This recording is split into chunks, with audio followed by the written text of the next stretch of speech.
Cette deuxième table ronde, on l'a intitulée « Comment l'industrie peut-elle être écologique et sociale ?» évidemment avec l'idée de franchir une étape dans des questions plus concrètes, plus actuelles, des traductions de ce qui vient d'être dit, tant sur la dimension de l'emploi que de l'appareil de production, que de la sobriété par exemple, des questions qu'on va évoquer. Mais je vous laisse d'abord la parole à tous les deux.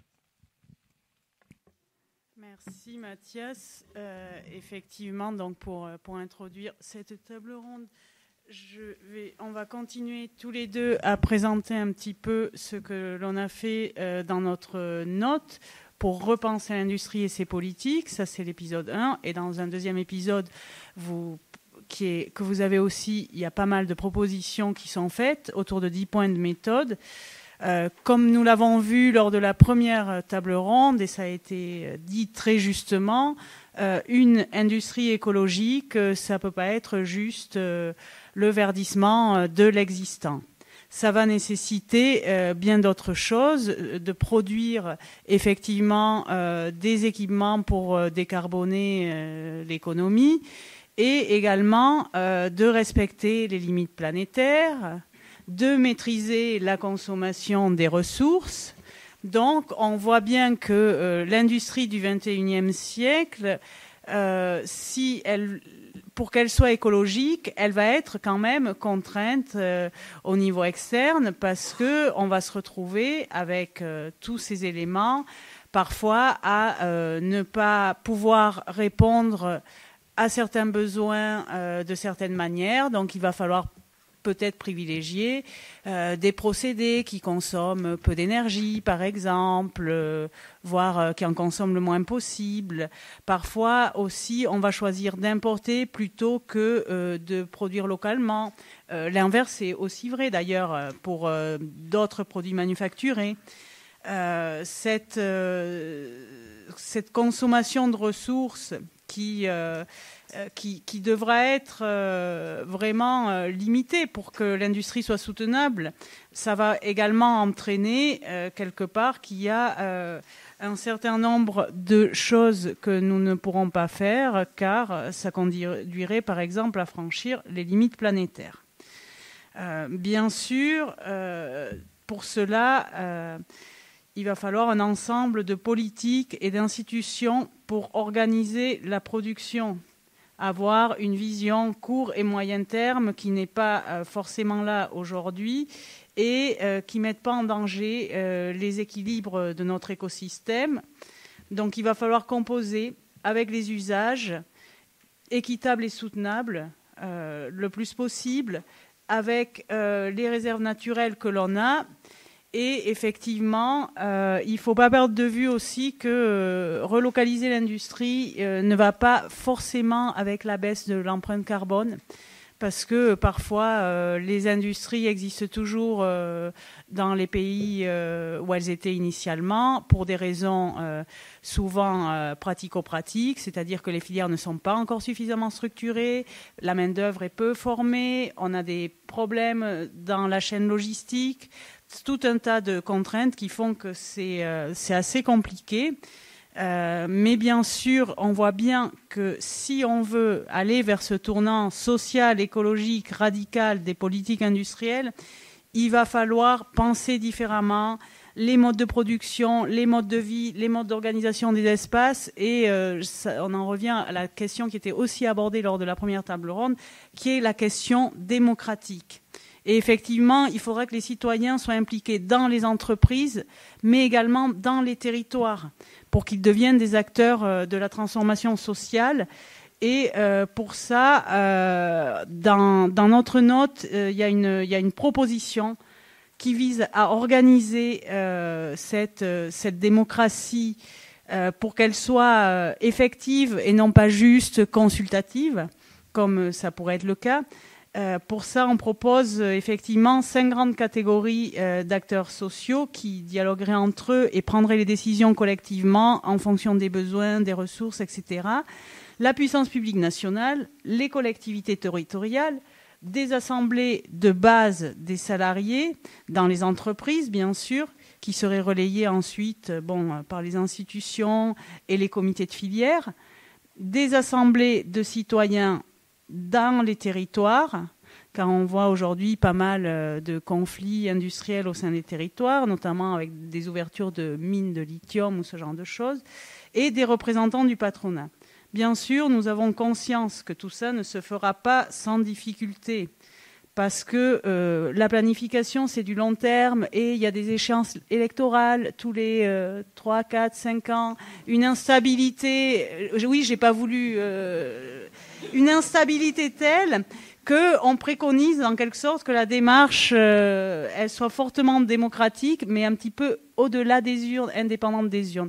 Donc voilà pour ces aspects-là, et je vais passer la parole à Samuel pour aborder d'autres dimensions de la note. Merci beaucoup. Donc effectivement, l'impératif écologique, l'impératif social, l'impératif démocratique. Donc j'aimerais juste insister sur un point qu'on porte beaucoup dans la note, sur lequel on insiste beaucoup et qui nous paraît très important, qui a déjà été aussi abordé dans la table ronde précédente, c'est la question des filières. Donc effectivement, on propose de se réintéresser, ou en tout cas de s'intéresser aux filières comme objet central de la planification industrielle, alors sans forcément renoncer à toute autre approche, à des approches qu'on appelle plus horizontales, mais en tout cas de redonner un petit peu d'importance à ces approches par filière pour plusieurs raisons. Souvent déjà, ça paraît assez évident, mais les problématiques sont très très différentes d'une filière à l'autre, en termes d'emploi. Est-ce qu'une filière, quelle est la solution de décarbonation? La solution de décarbonation pour l'acier va pas être la même que pour la production d'éthylène ou pour de clinker pour le ciment. Donc les problématiques sont vraiment pas les mêmes d'une filière à l'autre. Raisonner en filière aussi, c'est évaluer. C'est faire des priorités, c'est prioriser des filières qui vont être identifiées comme plus stratégiques que d'autres, parce qu'on ne va pas pouvoir tout réindustrialiser en peu de temps. C'est aussi penser leurs interdépendances et de voir si on avait envie de relocaliser telle filière qu'on juge stratégique, de quelle dépendance on doit s'occuper aussi pour qu'on ait un écosystème intégré qui ne soit pas qui ne soit pas isolé. La question des filières, enfin, elle nous semble très importante pour la question des besoins. Donc c'est quelque chose dont on parle beaucoup depuis le début là, mais dont on va continuer à parler. C'est comment faire le lien entre l'industrie, la production industrielle et les besoins, la demande. Et bien finalement, réfléchir en filière, ça permet de poser la question combien de déplacements on va avoir dans le futur en vélo, en train, donc ça c'est la planification écologique qui peut nous le dire en fonction des objectifs qu'on s'est fixés, etc. Et donc du coup, quels objectifs on se fixe pour nos différentes filières de vélo, du ferroviaire, etc. en fonction de ces besoins. C'est pareil si je prends l'exemple des batteries de véhicules électriques. Aujourd'hui, on parle beaucoup du fait qu'il y a des nouvelles usines, des gigafactories qui s'ouvrent dans le Nord. À quoi elles vont servir? Quels sont les besoins pour les batteries de véhicules électriques? Est-ce que, comme aujourd'hui c'est le cas pour le moment, la filière des batteries électriques doit se structurer sur des segments de batteries lourdes pour en gros des SUV, ou est-ce qu'on veut plutôt aller vers une industrie de batteries électriques qui est adaptée aux besoins qu'on a finalement, qui sont juste de se déplacer, et donc on peut le faire dans une voiture un peu plus légère et un peu moins consommatrice d'énergie. L'idée, c'est pas de faire un retour en arrière non plus et de retourner à l'approche du commissariat général au plan. L'idée, c'est... Alors, il y a quand même une part de ça dans le sens où il y avait des choses qui ont été intéressantes, qui ont permis de structurer l'industrie. Par exemple, la question de la souveraineté, qui était très présente à ce moment-là, qu'on a un peu perdu, et effectivement, comme le disait Vincent Vicard, qui est en train de revenir en force et dont on peut s'inspirer de cette période. Mais par contre, il y a plein d'autres aspects où c'est pas du tout la même chose. Le fait de mettre la priorité pour les besoins, le fait d'inscrire ça dans la planification écologique et donc éventuellement d'envisager des fermetures d'industries ou de sites qu'on jugera incompatibles avec cette planification. Le fait d'avoir un aspect démocratique alors qu'on a une planification à ce moment-là qui était très technocratique. Et puis surtout, ce qui nous paraît très important, et je vais finir là-dessus, c'est d'éviter le cloisonnement entre les filières. C'est un peu ce qu'a pu produire aussi à un moment le commissariat général au plan. Éviter le cloisonnement entre les filières, ça pour nous ça passe beaucoup via la formation, la montée en compétences, c'est-à-dire si effectivement on organise les formations pour que des personnes qui travaillent dans un secteur particulier puissent aller dans un autre secteur, ça permet d'anticiper d'éventuelles fermetures. Et puis ça permet d'éviter justement les cloisonnements en filière et de penser peut-être aussi parfois d'inscrire la politique industrielle dans des politiques plus larges, la politique de mobilité qui va mobiliser des voitures, des trains, des vélos, la politique du bâtiment, etc. Voilà, bon, avant de laisser la parole, vu que c'est la dernière intervention qu'on a, je voulais adresser un grand merci à toutes les personnes qui ont participé à cette note. Il y a eu beaucoup de contributions, beaucoup aussi de relectures de la part de personnes qui interviennent aussi aujourd'hui. Donc merci beaucoup à elles et eux. Et désormais, vous pouvez faire partie de ces gens-là et nous envoyer vos retours, vos suggestions. On a mis une petite adresse mail en haut de la note, pour continuer un petit peu la discussion. Puis même quand elle sera publiée, le but c'est qu'elle vive, qu'elle soit enrichie ensuite par d'autres travaux. Voilà, merci beaucoup. Merci beaucoup et merci à vous effectivement et à l'ensemble de ceux qui ont contribué à ce travail, que ce soit au titre d'intérêt général ou de X Alternatives. J'en profite aussi pour remercier Sébastien, Pauline, Thomas et David qui ont beaucoup contribué à l'organisation de cette journée et qui continuent à cette heure pour qu'on en ait un compte rendu. Et je me tourne encore de l'autre côté de la table, d'abord vers vous, Cyprien Battu. Verdir et transformer. L'enjeu de la transformation, évidemment de l'appareil de production, on en a déjà un peu parlé, on pourrait évidemment y passer encore beaucoup de temps, mais l'industrie, c'est aussi et sans doute d'abord des salariés.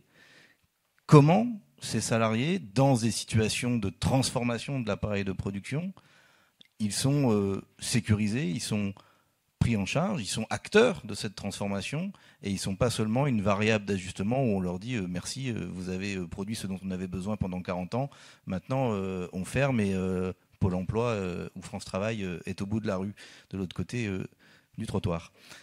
C'est la première question que j'ai envie de vous poser, la place des salariés, la manière dont ils sont sécurisés socialement dans cette transition. Vous avez, je crois, réfléchi sur le sujet à l'Institut Avant-Garde pour lequel vous êtes économiste. Oui, merci beaucoup et merci beaucoup pour l'invitation. Effectivement, on a publié un rapport récemment avec l'Institut Avant-Garde sur justement la question de l'accompagnement de la transition sur le marché du travail. Et en fait, le point de départ du rapport, c'est que quand on parle de transition, et plus largement, parce que j'ai essayé de faire le lien avec les politiques industrielles plus largement aujourd'hui, quand on parle de politique industrielle, on parle souvent de mobilisation du capital, d'investissement, de quels doivent être ces investissements, où il faut les faire. Mais on parle un peu moins de mobilisation du travail, alors que c'est le deuxième facteur de production de l'équation. Et effectivement, quand on fait des investissements pour par exemple, décarboner l'économie, ce qu'on fait, on influe, on change la nature de ce marché du travail. Quand, par exemple, et c'est ce que font les politiques environnementales, on augmente le coût de la production carbonée, on va avoir un impact sur les travailleurs qui sont dans les secteurs qui sont les plus émetteurs d'émissions. Et en général, l'impact des politiques industrielles et de la politique environnementale plus généralement, c'est que ça va changer la valeur relative des compétences et des métiers sur le marché du travail. Et donc, en fait, si on veut parler théoriquement, ça produit un désalignement entre offre et demande du travail. Et ça a deux conséquences. Ça crée d'abord, dans certains secteurs, ceux qui profitent, ceux qui sont concernés par ces investissements, ça génère des pénuries de main-d'œuvre. Et ensuite, dans les secteurs qui, au contraire, subissent une dévalorisation relative, ça va générer du chômage et une dévalorisation. Donc, ça veut dire que quand on fait la politique environnementale en général, mais aussi les politiques industrielles, il y a une double contrainte. Il y a une contrainte technique qui vient de ces pénuries, c'est-à-dire qu'on peut faire autant d'investissements qu'on veut s'il n'y a pas la main-d'œuvre pour permettre ces investissements et que on ne va pas arriver à faire ces investissements, vont rester inefficaces. Et si vous avez suivi un peu ce qui s'est passé notamment sur l'installation des pompes à chaleur à partir de 2020, on n'a pas réussi, il y a des gros problèmes de pénurie de main-d'œuvre dans ce secteur. Et donc ça, c'est en général un problème qui est pris très au sérieux. Et si vous regardez le récent rapport Draghi, il y a un chapitre entier sur les compétences, comment on peut mobiliser, comment on peut reformer les travailleurs et les salariés, et comment on peut faire que les nouveaux secteurs verts soient abreuvés de travailleurs qui soient compétents pour les faire marcher. Mais ce qu'on oublie souvent, c'est du coup l'autre partie du problème, c'est la partie chômage. Et effectivement, et donc ça, c'est une deuxième contrainte qui est politique cette fois. En fait, les politiques industrielles et la politique environnementale plus généralement, ça a des effets redistributifs sur le marché du travail. Et c'est en général un coût qui est en plus concentré. Si vous regardez par exemple le cas des politiques environnementales, on a 7% des emplois qui concentrent 70% des émissions. Et malheureusement, ou des bénéfices qui sont évidemment énormes du fait de ces politiques environnementales, mais qui sont diffus et à très long terme. Donc on peut comprendre que du côté des personnes qui font face à ce coût, il peut y avoir des oppositions, à la fois du point de vue par exemple des chefs des entreprises, mais aussi des salariés qui sont dans ces entreprises. Et un des points importants qu'on essaie de faire dans le rapport, c'est que cette contrainte politique, elle est au moins aussi importante que la contrainte technique qui est posée par les pénuries de main-d'œuvre sur d'autres segments du marché du travail.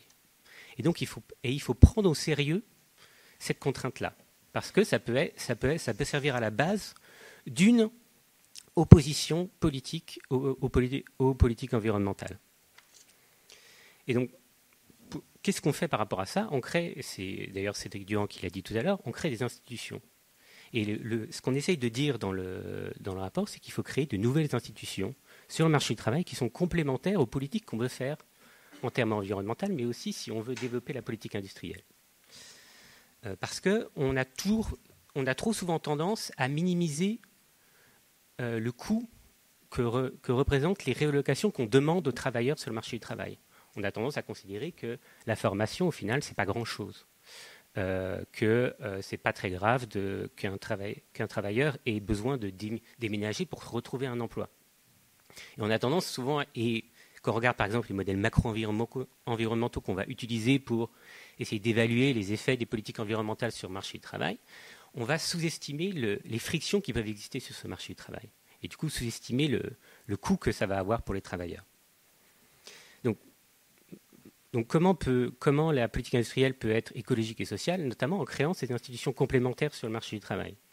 Et notamment une piste qu'on évoque dans le rapport, c'est l'idée d'une assurance salariale qui viendrait compléter les protections existantes sur le marché du travail.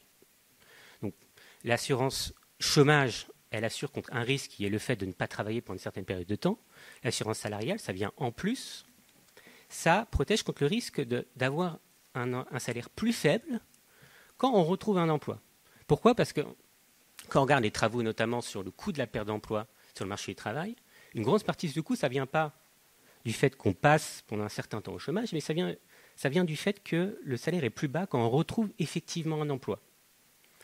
Et notamment, c'est très important dans le cas des industries polluantes, parce que les salariés des industries polluantes sont en général mieux payés que la moyenne, en tout cas à caractéristiques égales. Donc, je peux finir rapidement mon intervention sur ça. Et évidemment, l'assurance salariale, c'est une piste, un exemple d'institution qu'on peut imaginer sur le marché du travail. On peut évidemment en penser d'autres. Mais on pourra pas, on risque de ralentir le rythme de nos investissements et notre action sur le marché du travail si on n'essaie pas de penser également ces institutions. Merci. On va poursuivre la discussion et on fera plusieurs allers-retours sur cette table ronde-là. Virginie Neumayer, du point de vue de la CGT, j'imagine que la question de la sécurité, de la situation des salariés et de la capacité à transformer l'appareil de production, en tout cas c'est même le titre de la commission que vous pilotez pour la CGT, c'est des questions évidemment sur lesquelles vous avez vous aussi beaucoup travaillé, et il y a des propositions, des revendications qui sont liées à ces questions-là. Bien évidemment, d'abord, on tenait à vous remercier et on se réjouit aussi de se sentir moins seul sur ces questions-là de réindustrialisation. Et si je peux me permettre, je voudrais revenir sur quand même la réindustrialisation. La première des choses, c'est de ne pas laisser filer l'existant. Parce que c'est à partir de là qu'on va pouvoir relocaliser les productions essentielles. Le deuxième point qui nous apparaît indispensable, c'est que les dernières crises sociales que notre pays a traversées, ce sont des crises de la désindustrialisation. Je pense notamment aux Gilets jaunes qui se sont mobilisés. Pourquoi ? C'est parce qu'on a fermé un certain nombre d'entreprises, d'usines, dans cette diagonale du vide qui s'étend donc du nord-est de la France jusqu'au sud-ouest. Je pense à la Souterraine et à d'autres endroits. Et le catalyseur, ça a été effectivement l'augmentation des coûts des hydrocarbures, parce que les salariés doivent de plus en plus s'éloigner de leur lieu de vie et de leur lieu de travail. Le deuxième, vous l'avez rappelé, c'est la crise du Covid, où on a manqué à peu près de tout en termes essentiels.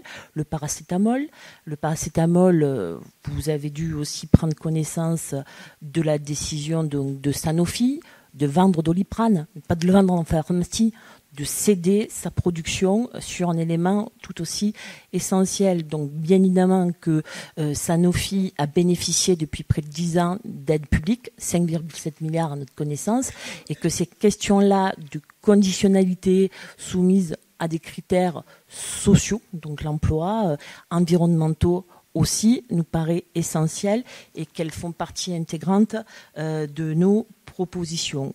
Mais c'est aussi, dans le cadre des analyses que nous avons, c'est de s'attacher à toute la chaîne de valeur dans les usines de production. Ce ne sont pas que les grands donneurs d'ordre qui doivent bénéficier d'aides publiques, mais de regarder aussi toute la chaîne de sous-traitance et comment ils peuvent aussi infléchir sur les orientations stratégiques de ces grands groupes qui décident un peu de tout.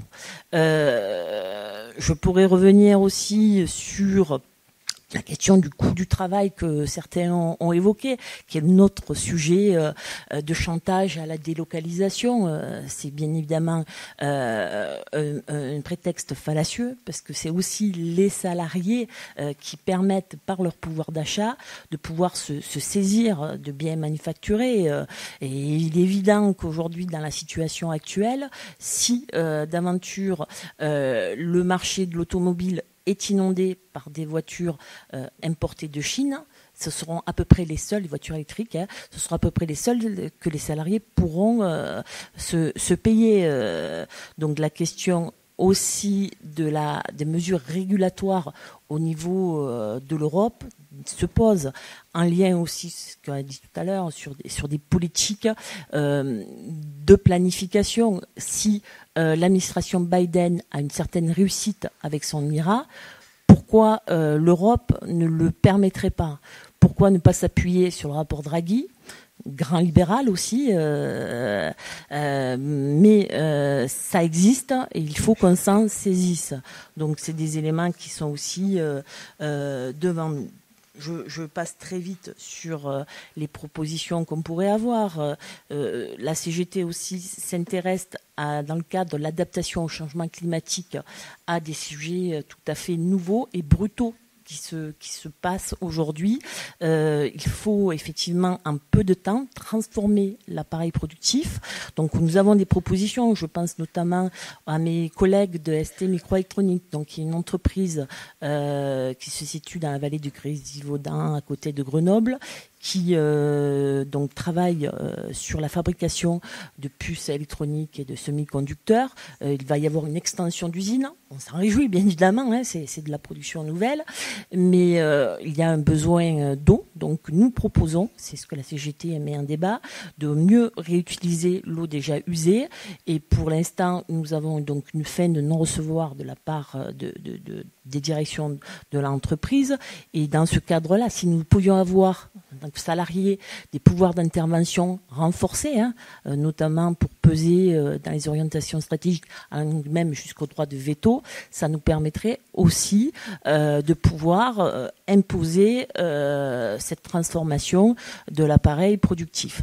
Nous mettons aussi en débat auprès de vous que les conditions de travail, on parle beaucoup d'attractivité, et la première question de l'attractivité dans ces métiers, ce sont les salaires, on ne va pas s'en cacher.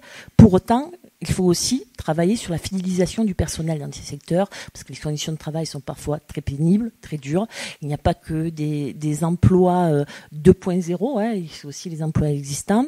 Nous avons quelques réussites, notamment sur un congé de canicule qui a été mis en place cet été, hein, grâce à l'intervention donc de la CGT et des salariés. Donc un congé de canicule financé, mutualisé dans le cadre du secteur du bâtiment, que nous pourrions aussi étendre à d'autres. Le temps nous est compté.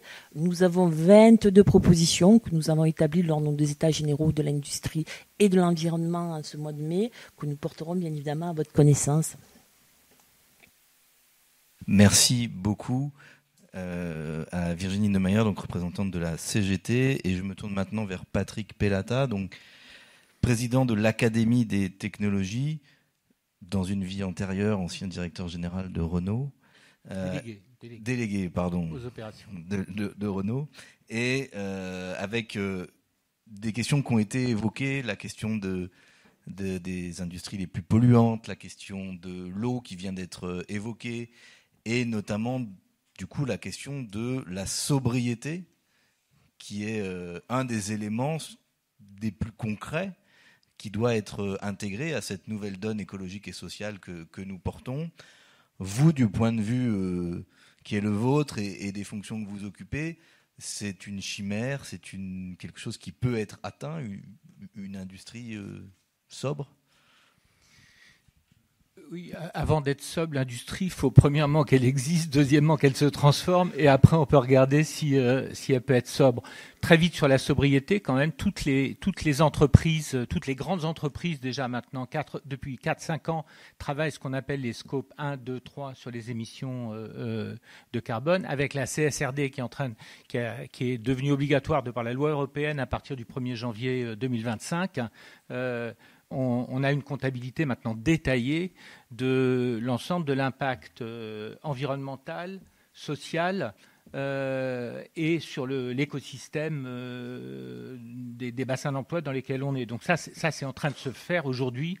Et donc, j'ai entendu parler tout à l'heure de comptabilité, etc. Tout ça, c'est en train de se faire. Et le résultat de ça, c'est que vos actionnaires, les fonds d'investissement sur les grandes entreprises, les régions, etc., maintenant font pression pour dire est-ce que vous êtes en ligne avec l'accord de Paris ? Donc, est-ce que vos objectifs sont bien à moins 50% pour 2035 ou 2030 ? Est-ce que vous êtes à moins, alors je ne sais plus combien c'est, 40% et quelques, si c'est 2 degrés C, hein, c'est 1,5 degré, compatible avec 1,5 degré C de réchauffement ou 2 degrés. Donc ça, c'est des choses qui sont en route.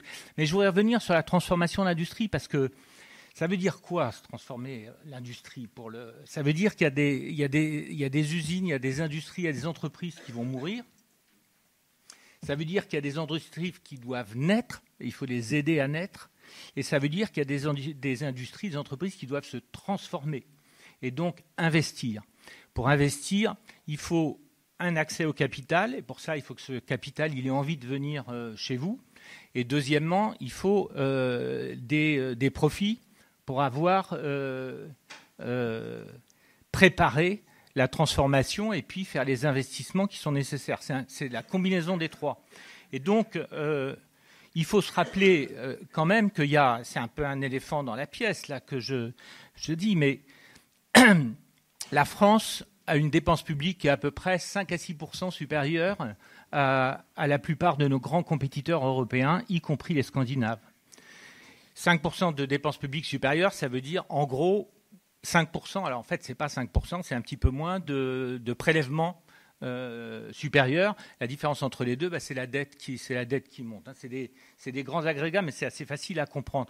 Et les 4% ou 5% de prélèvements supérieurs, il y en a une partie qui est portée par les entreprises. Alors j'ai entendu tout à l'heure qu'on était dans la moyenne européenne. Non, c'est pas vrai.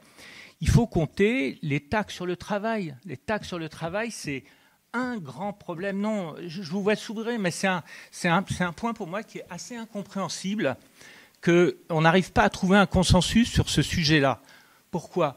Le travail est mobile aujourd'hui. Une entreprise, elle peut aller mettre ses emplois ailleurs qu'en France. Si vous taxez le travail plus que les autres, par définition, il aura tendance à aller moins dans votre pays que dans un autre. Donc ça, c'est un peu l'éléphant dans la pièce, mais très sincèrement, très sincèrement, réfléchissez sur ce truc-là, parce que je suis de gauche, moi, j'ai été militant d'un parti qui est maintenant au NFP, par Rose, hein, et j'arrive pas à comprendre qu'on n'ait pas un consensus sur ce sujet-là, qui pourrait franchement, je pense, traverser l'Assemblée nationale, à part peut-être la partie auquel tout le monde pense. Voilà, je voulais dire ça. Maintenant, sur la transformation effective, juste pour donner des ordres de grandeur, l'énergie qu'on consomme aujourd'hui, qui va dans les ménages, dans les industries et dans les mobilités, en France, c'est à peu près 1600 TWh. La partie décarbonée, c'est 600 TWh. En Europe, le ratio est pire que ça. Pourquoi ? Parce qu'on a une électricité très décarbonée en France, et qu'en plus, on a un taux d'utilisation de l'électricité dans l'énergie totale qui est très élevé. Donc, 1600 TWh, 600 TWh décarbonés, donc on a 1000 TWh de fossiles. Et donc, ces 1000 TWh de fossiles, il va falloir les enlever d'ici 2050, et en se dépêchant, des mobilités qui représentent 450 TWh à peu près, mobilité routière, pardon, de l'avion, de l'industrie, et du chauffage. Je simplifie, le logement, le chauffage, c'est le logement et le tertiaire. Je simplifie, il y en a un petit peu ailleurs, mais c'est un peu négligeable. Et ça veut dire que pour les industries, c'est une transformation majeure. Quelqu'un l'a dit tout à l'heure, et je suis tout à fait d'accord avec ça. L'industrie, c'est elle qui va produire les biens qui vont permettre la transformation.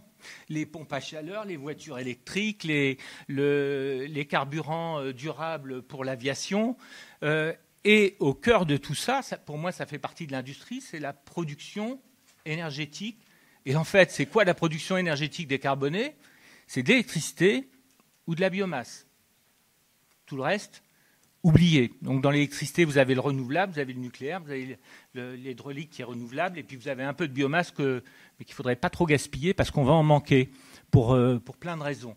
Donc cette transformation-là, elle va toucher... Il faut que j'arrête ? Ok. Elle va toucher absolument toutes les entreprises. De l'agroalimentaire. Alors moi, je viens de l'automobile et je travaille sur cette transformation depuis... 2008 concrètement et depuis 2002 en planification. J'étais au Japon à ce moment-là. On est à peine en train de commencer, et il y en a pour 25 ans avant d'avoir transformé le parc automobile français. Ça veut dire des usines de batteries, ça veut dire de la purification, j'espère, rapidement en Europe, du lithium, du nickel, le cobalt, on va s'en passer, etc., etc. C'est des milliers d'emplois. Mais le truc le plus important à garder en tête, c'est cette transformation. 600 TWh décarbonés aujourd'hui, 1000 TWh qu'on a aujourd'hui, on va faire un peu d'efficacité, l'électrification ça aide, on va faire un peu de sobriété, mais au total, c'est des transformations majeures qui sont devant nous et auxquelles il faut absolument se préparer. Mon dernier point sur le sujet, l'électricité, c'est le vecteur majeur avec la biomasse, mais ça pèse beaucoup plus, ça pèse 5 fois plus que la biomasse. L'électricité, c'est le vecteur majeur de cette transformation.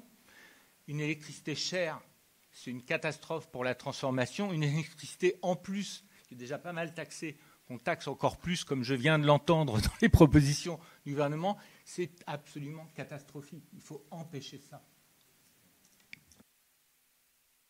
Merci Patrick Pellata. Oui, j'ai souri à la question du prix du travail.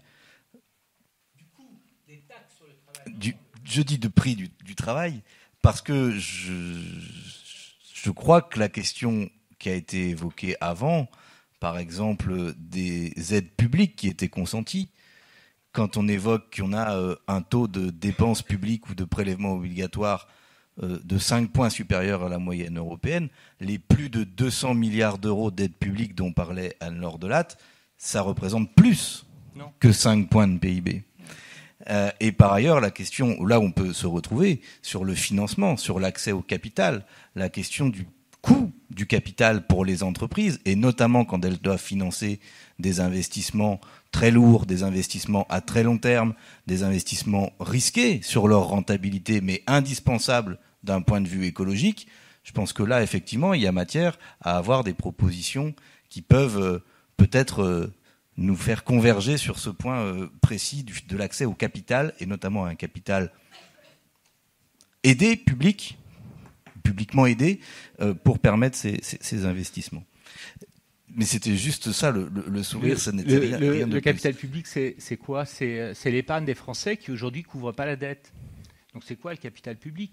Si vous n'avez pas aujourd'hui les entreprises, qu'elles soient PME ou quoi que ce soit, hein, il faut qu'elles fassent appel à du capital, surtout quand vous avez des transformations importantes à faire, il faut que vous trouviez ce capital. Donc il est quelquefois à l'étranger. On a un système de retraite par répartition qui est une très bonne chose. On n'a pas l'afflux de capital qui vient des fonds de pension américains, anglo-saxons, allemands, etc. Et donc il faut un accès à ce capital-là, quoi. Pour ça, il faut qu'on soit attractif. Si on ne l'est pas, on n'a pas d'accès. Et les taux d'intérêt, dans ce cas-là, sont plus élevés. C'est moi qui ai lancé la discussion, donc je ne veux pas l'arrêter, mais on pourrait discuter aussi y compris sur la manière dont l'épargne des Français peut être fléchée, y compris par des bonifications fiscales, qui aujourd'hui, pour faire écho à la discussion précédente, n'oriente pas spécifiquement l'épargne, par exemple, vers les industries qu'on veut développer ou vers les industries qui sont particulièrement en développement. Mais je referme cette parenthèse que j'ai moi-même ouverte, parce que sinon, je pense que le chronomètre va pas y résister. Virginie Neumayer, sur la place des salariés dans cette transition, dans cette transformation, sur les décisions des entreprises, j'ai évoqué tout à l'heure l'exemple de Cordemais, c'est quelque chose d'indispensable pour nous politiquement, mais pour vous aussi, j'imagine, socialement et syndicalement, pour que ce soit accepté et travaillé avec les salariés. Bien évidemment, et je dois dire ce que traversent aujourd'hui les travailleurs, c'est le sentiment de déclassement qu'ils ont, et c'est ça sur lequel les idées de l'extrême droite prospèrent. Donc c'est un sujet aussi que nous prenons pour sortir du marasme social, environnemental, sans perspective. Et nous appelons effectivement à nous emparer de projets, les mettre en débat. Alors les salariés de Cordemais étant salariés du secteur de l'énergie et les connaissant particulièrement, nous touchent. Donc tout était réuni pour pouvoir bénéficier de moyens de production pilotables dans notre territoire, d'autant que sur le sujet de la réindustrialisation, c'est le nœud. Le rapport Luancy, qui a été demandé par le gouvernement, qui visait en fait à réindustrialiser le pays à hauteur de 15% du PIB. Tout à l'heure, vous aviez indiqué qu'on était en dessous de 10%. C'est essentiel. Sauf que ce rapport indique que malgré tous les efforts, tout ce qui pourrait être consacré, on va être limité à 12% à cause de ce non-accès à une énergie bas carbone. Donc nous portons bien évidemment le projet de Cordemais, nous portons aussi bien évidemment le développement d'énergies renouvelables telles que les éoliennes et le photovoltaïque, avec des structurations de filières pour pas laisser filer l'existant, General Electric et Vernova, Photowatt aussi, encore en Isère, qui était très en amont sur le développement du photovoltaïque, et bien évidemment un programme de relance de l'énergie nucléaire. Pourquoi ? Parce que c'est la 3e filière industrielle française, 220 000 salariés, c'est ce qui permettra aussi de revitaliser, voire reconstruire le tissu industriel territorial en lançant de grands projets. Nous portons aussi sur les questions d'énergie le maintien des services publics parce que c'est un levier de relocalisation des industries. La question aussi de l'hydroélectricité, les concessions hydrauliques au sein de l'opérateur public EDF notamment. Je pense aussi à d'autres services publics industriels qui sont indispensables, tels que Fret SNCF, menacés donc de démantèlement aujourd'hui, encore une fois, par la Commission européenne. Et j'invite les parlementaires que vous êtes à se saisir de la recommandation numéro 26 du rapport d'enquête qui a été conduit par la majorité présidentielle et paru en décembre dernier sur cette question et ce moratoire sur le fret. C'est d'autant plus important que le transport, c'est le premier secteur émetteur de CO2 sur notre territoire et que c'est par ce biais-là aussi que nous pourrons lutter contre le réchauffement climatique. Donc, c'est des sujets que nous débattons, que nous portons de manière revendicative, toujours dans le cadre de ce qu'on peut mettre aussi en perspective dans les propositions, la question de la recherche qui a peu été abordée jusqu'à présent. Nous portons bien sûr la revendication que la recherche doit être développée, renforcée. On doit investir jusqu'à 3% de notre PIB pour permettre le développement de nouveaux produits, voire améliorer les existants, dans le cadre d'une éco-conception. C'est comment on travaille ces nouveaux produits depuis l'amont pour que l'aval, c'est-à-dire le démantèlement, ou la réutilisation, les deux allant de pair, soit plus accessible. C'est aussi dans le cadre de la réutilisation de matériel, de métaux stratégiques que ça nous est posé. Donc, ce cadre de cette matière, de cet accès à cette matière. Il y a beaucoup d'autres sujets qui ont été abordés. Je tiens aussi à alerter sur la question les gigafactories de batteries. Aujourd'hui, en tout état de cause, tous les projets, les uns derrière les autres, sont abandonnés à cause de cet accès aussi, notamment à la matière première et un désengagement en termes de politique publique. Dernier aspect que je venais traiter, c'est la question de la propriété capitalistique des entreprises publiques. Bien évidemment, nous portons les nationalisations nouvelles dans ce cadre-là. J'ai parlé de l'énergie, j'ai parlé de l'eau, du transport, mais ça ne suffit pas. Ça ne suffit pas, puisqu'il faut aussi un contrôle démocratique dans les entreprises, c'est-à-dire que les salariés qui sont le plus à même d'être les garants en fait, de l'intérêt général, d'abord pour eux, parce que les conséquences de l'entreprise environnementale, sociale, ils en sont quand même les premiers, ils en subissent les conséquences, mais aussi par rapport à la société civile. Donc cette question du contrôle démocratique et des droits renforcés pour les salariés, pour nous, elle est primordiale. Ils doivent s'exprimer sur le contenu de leur travail et sur les orientations qui sont prises sur l'appropriation de leurs moyens de production. Cyprien Battu, justement, c'est des questions sur lesquelles aussi, à l'Institut Avant-Garde, vous avez réfléchi et travaillé sur cette contribution des salariés et leur pouvoir dans les entreprises pour mener à bien cette transformation. En effet, merci. Je suis content aussi d'avoir cette question pour compléter ce que j'ai dit tout à l'heure. Et ça va être encore théorique, malheureusement, parce que, au final, mais ça complète justement les propositions beaucoup plus concrètes que notamment Madame Demeyer peut faire. Donc oui, pour compléter, et pourquoi la participation des salariés c'est important, c'est parce qu'en fait, compenser les perdants, c'est jamais suffisant. Par exemple, quand on parle de transition environnementale, on a tendance à imaginer des façons de compenser les personnes qui peuvent perdre à cause de ces politiques-là. Mais c'est aussi important d'anticiper et d'éviter justement qu'il y ait des perdants. Et pour ça, la participation des salariés, notamment, c'est extrêmement important.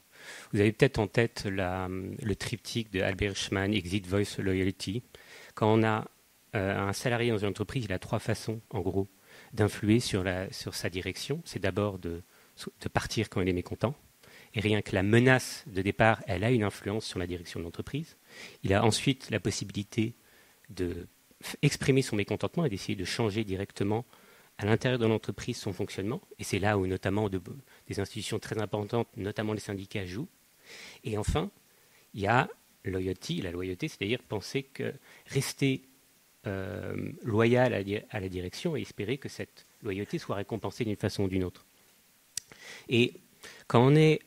souvent les économistes ont tendance à surtout penser à l'exit, au départ. On pense à la nature des contrats de travail.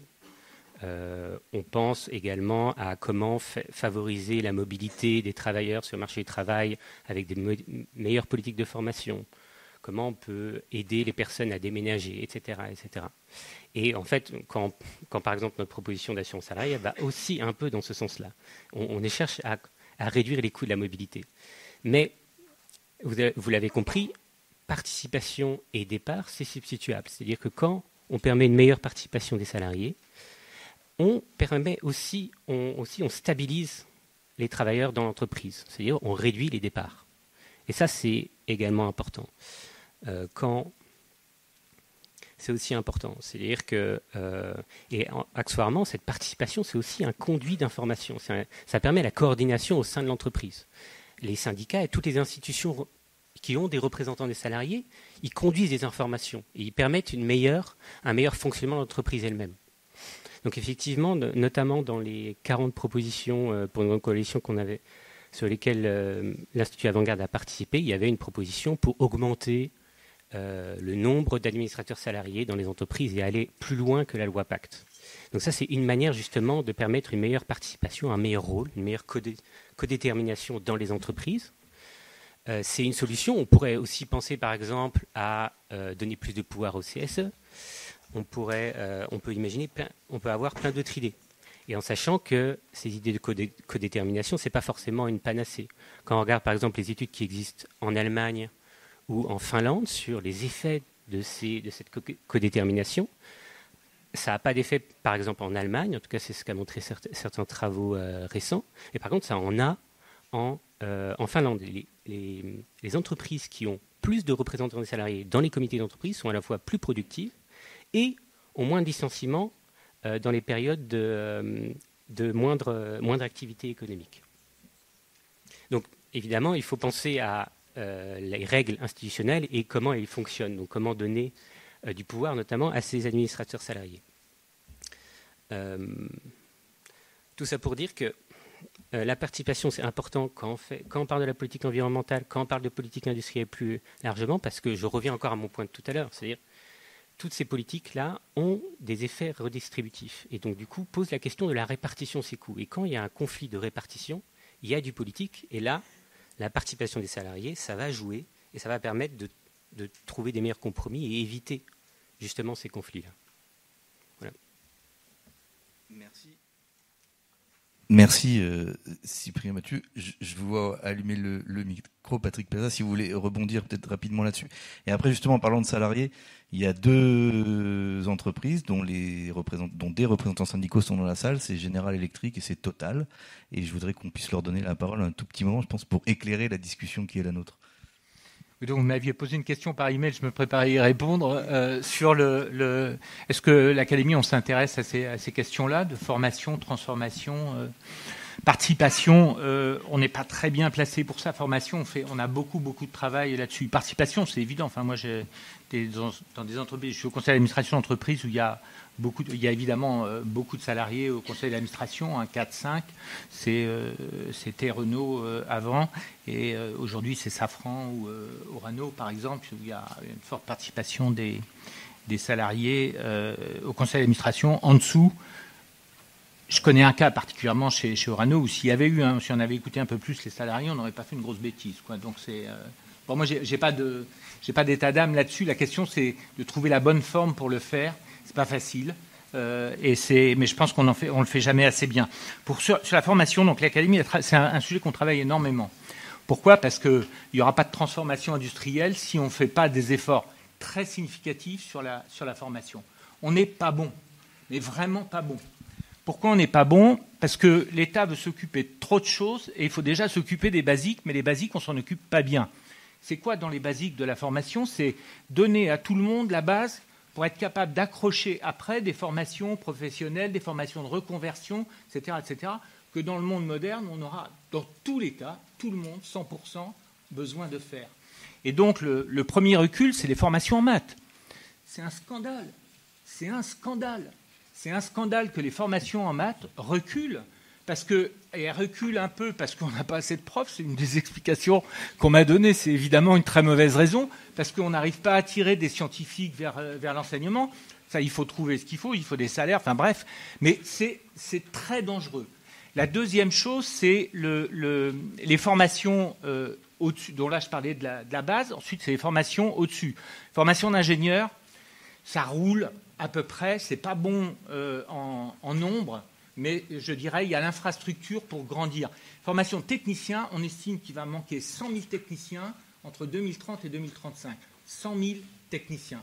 Ça, je peux vous dire qu'on ne fera pas la transformation qu'il faut qu'on fasse si on n'a pas ces 100 000 techniciens. L'Académie a produit là-dessus, et je vous renvoie vers les rapports qu'on a faits qui expliquent un peu pourquoi 100 000 et comment on y va. Donc j'ai dit les maths, c'est les sciences. Après, il y a un certain... Le niveau en maths et en sciences, enfin, dans tous les dans toutes les comparaisons mondiales maintenant, on dégringole. C'est pas on recule, on dégringole. Et ça, c'est pas acceptable, alors qu'il faudrait qu'on monte, quoi, en relatif. Maintenant, deux autres choses c'est que les emplois, la planification des emplois, attention à ce mot-là, quoi, parce que savoir à l'avance les entreprises qui vont arriver dans un bassin d'emploi, bonjour. Savoir à l'avance quel type de transformation une entreprise va devoir faire dans 10 ans, dans 15 ans, dans son bassin d'emploi, bonjour aussi. Donc il faut bien travailler, et ensuite il faut travailler la flexibilité, l'agilité du système dans un bassin d'emploi, parce que des politiques nationales sur ces sujets-là, c'est bon sur la base, c'est bon sur les techniciens, les écoles d'ingénieurs, les universités, la préparation à la recherche, les doctorants, les chiffres, etc., etc. Tout ça, ça se fait au niveau national. Et je dirais qu'il ne faut surtout pas revenir en arrière. Ce que j'entends sur l'apprentissage et sur le chiffre, c'est, je pense, extrêmement dangereux. Il ne faut pas revenir en arrière. Et les chiffres, c'est les doctorats financés, entreprises, laboratoires, là, mixtes. Et donc, mon point, c'est le bassin d'emploi. Et donc, dans les bassins d'emploi, par contre, il peut se passer des très bonnes choses. Moi, je conseille une entreprise là, sino-japonaise qui fait l'une des 3 usines de batteries dans le Nord, à Douai, là. Celle, je pense, qui a le plus de chances de réussir parce qu'ils font des batteries depuis 15 ans. Donc, il y a un plan d'embauche. Et là, c'est que de la reconversion quasiment. C'est-à-dire embaucher des BTS ou des bacs pro automation, etc. On a fait le tour avec Pôle emploi, on n'a même pas un dixième de ce dont on a besoin. Donc c'est de la reconversion. Pour la reconversion, comment ça se passe? Très vite, je pense que le système n'est pas trop mal fait. La région va dépenser 3,5 millions pour préformer 8 à 900 des 1000 personnes dont on a besoin pour démarrer. L'entreprise va payer au total 30 millions pour 1000 emplois. 30 millions, c'est ce qu'il faut pour amener les gens à la bonne compétence. Et l'État aide par le France 2030 la compétences et métiers d'avenir pour à peu près 4,5 millions. Hein. Voilà les ordres de grandeur. Donc les efforts à faire sont des efforts très importants. Si l'entreprise n'a pas les moyens de faire ça, je pense qu'elle n'aura pas les moyens de démarrer une batterie aussi, une usine aussi complexe, une usine de batterie, hein, qui a un mélange de chimie fine, de chimie des poudres et d'assemblage dans des salles anhydres, propres, etc. C'est pas simple, quoi. Voilà, très vite pour dire, donc ça se traite au niveau local, et une fois que les entreprises qui veulent se transformer savent ce qu'elles veulent faire. Et donc ce que l'État doit faire, c'est par contre bien préparer la base, bien préparer les niveaux techniciens, monter autant qu'on le peut des gens vers ces formations professionnelles, tout ça c'est bon, mais à la fin, l'adaptation fine, c'est une relation très très intime, je dirais, entre ce que peut faire une région, plus précisément un bassin d'emploi, et des entreprises ou une fédération d'entreprises. Merci pour ces éléments, merci à tous les trois. Avant juste de clôturer cette table ronde, je vois Malouane Salin qui est délégué de la CFE-CGC du site de Montoire de Bretagne de General Electric. Donc c'est un site d'assemblage de turbines pour éoliennes en mer, dans lequel il y a un plan de licenciement de 360 emplois qui ont été annoncés sur le site de Saint-Herblain et de Montoire, alors qu'on est typiquement sur une industrie de production d'énergie renouvelable dont on va avoir besoin. Et donc ça paraît clairement paradoxal en quelques mots, si oui, vous voulez bien vous le préciser. Bonjour à tous, merci Mathias pour l'invitation et pour la prise de parole. Je vais donner un peu mes impressions, j'y vais un peu pêle-mêle parce que je n'ai pas forcément tout organisé, mais effectivement dans ce qu'on vient de dire, et comme ça vient d'être dit, on en a parlé tout à l'heure, la décarbonation ça va passer par l'électricité, les enjeux de 2050 vous les mentionnez, et aujourd'hui ce qu'on se rend compte c'est qu'une industrie qui est censée être l'industrie de demain, qui est l'industrie éolienne, qui a démarré en France il y a un peu plus de 10 ans, avec un groupe qui s'appelait Alstom à l'époque, se retrouve aujourd'hui, 10 ans après avoir monté plusieurs parcs, dans une situation où on va licencier. Et les différentes raisons à ça, la première, c'est effectivement, c'est-à-dire faut de la planification. Et aujourd'hui, il n'y a pas de planification. Aujourd'hui, on dit on va faire quelque chose d'ici 2035, on va faire aussi d'ici 2050. Aujourd'hui, on n'est juste pas capable d'avancer. Le temps des ministères n'est pas celui de l'industrie. c'est pas cohérent. Il n'y a pas de cohérence. Aujourd'hui, il y a un gros trou. Et on parle de General Electric, mais regardons aussi du côté de chez nos concurrents comme Siemens, ils vont avoir les mêmes problèmes que nous. En 2027, aujourd'hui, ce dont on parle, c'est de mettre la clé sous la porte dans des usines qui sont censées être les usines de demain. Et tout ça par manque de planification. Donc ça, c'est un premier sujet qui est important. Et là-dessus, je rebondis sur ce que disait Virginie Neumayer, hein, excusez-moi, mais c'est ça, c'est-à-dire c'est vraiment cette idée-là que de dire qu'avant de dire qu'on veut créer de la nouvelle industrie, préservons déjà ce qu'on a sur nos territoires. Il y a des vrais sujets de compétences, c'était évoqué, je rebondis là-dessus, des compétences, nous on a mis plus de 10 ans à développer des compétences, on se rend compte qu'on a encore, on a une industrie jeune, on a encore des problèmes, et la compétence elle ne vient pas comme ça, c'est un enjeu majeur, c'est d'être capable d'avoir les bonnes compétences, et quand on les a surtout, qu'est-ce qu'on fait pour les maintenir ? Effectivement, c'est le turnover, tous ces sujets-là sont des vrais problèmes, et il faut se poser les questions, pourquoi les gens partent, pourquoi les gens ne restent pas ? Donc je pense qu'il y a un vrai enjeu social derrière ça. Donc voilà, et pour terminer, on parlait de la braderie des fleurons français. Voilà, je pense que c'est une partie aussi des choses qui expliquent pourquoi une filière qui est censée être une filière d'avenir aujourd'hui est en train de se casser la figure. Et je suis désolé de le dire, mais si on ne bouge pas rapidement en 2027, General Electric sera totalement désengagé de la France. On a laissé partir chez les Américains, chez des gens dont la politique industrielle n'existe pas. La seule politique qui existe, c'est une politique financière. Aujourd'hui, GE Vernova a été mis en bourse. Le seul objectif, c'est de cocher les cases pour avoir la confiance des actionnaires. Et c'est ce qui va nous conduire demain à la fermeture si ça bouge pas à un niveau ou à un autre. Donc voilà.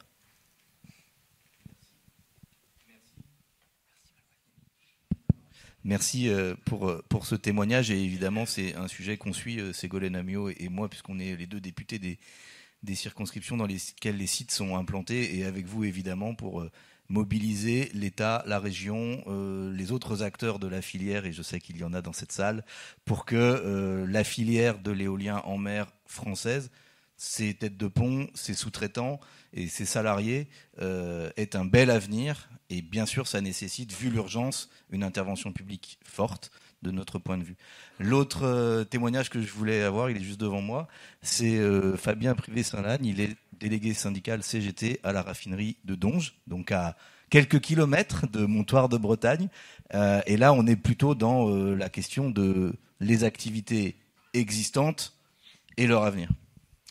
Alors merci Mathias, et merci de la possibilité qui m'est faite de m'exprimer devant vous sur un sujet qui me tient à cœur particulièrement, y compris devant, je l'espère, une future première ministre en exercice. Je vais parler de raffinage brièvement. Je sais que je vais pas soulever vos cœurs d'enthousiasme à l'idée de discuter des énergies fossiles. Cependant, 2 points qui me semblent majeurs et qu'on a tendance à répéter depuis au moins 15 ans à la FNIC CGT. C'est aujourd'hui l'état de l'outil de raffinage en France. De manière assez contre-intuitive, on pourrait penser que la réduction de 50% de la capacité de raffinage est plutôt une bonne nouvelle au périmètre hexagonal depuis 10 ans, est plutôt une bonne nouvelle.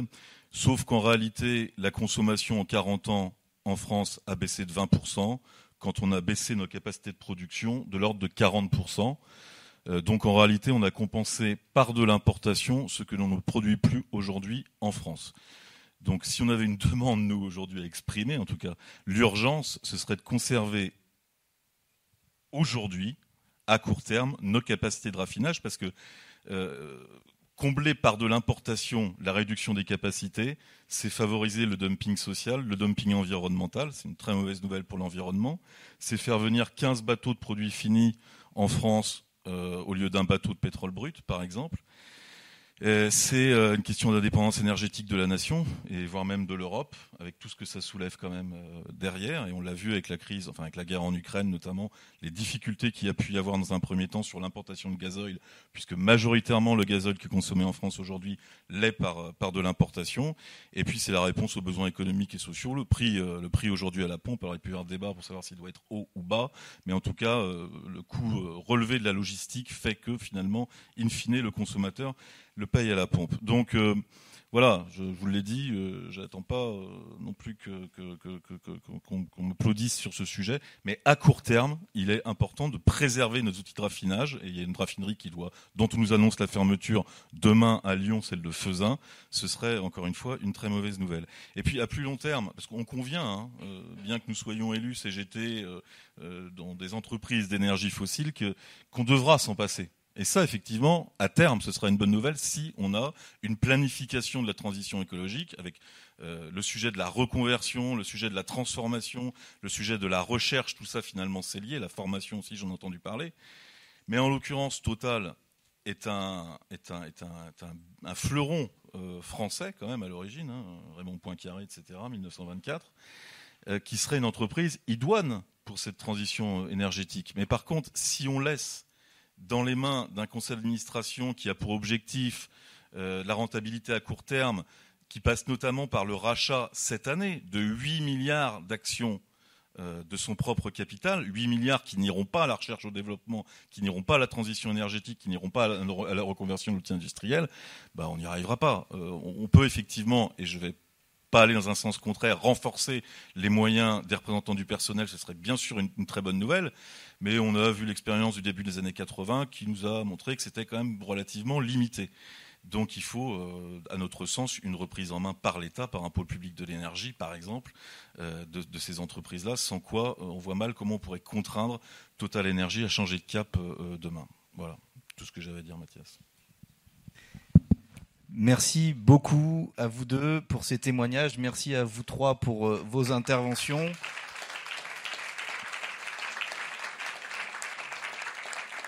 Et je pense que ça dessine les éléments sur lesquels on peut continuer à avancer et à travailler pour cette transformation.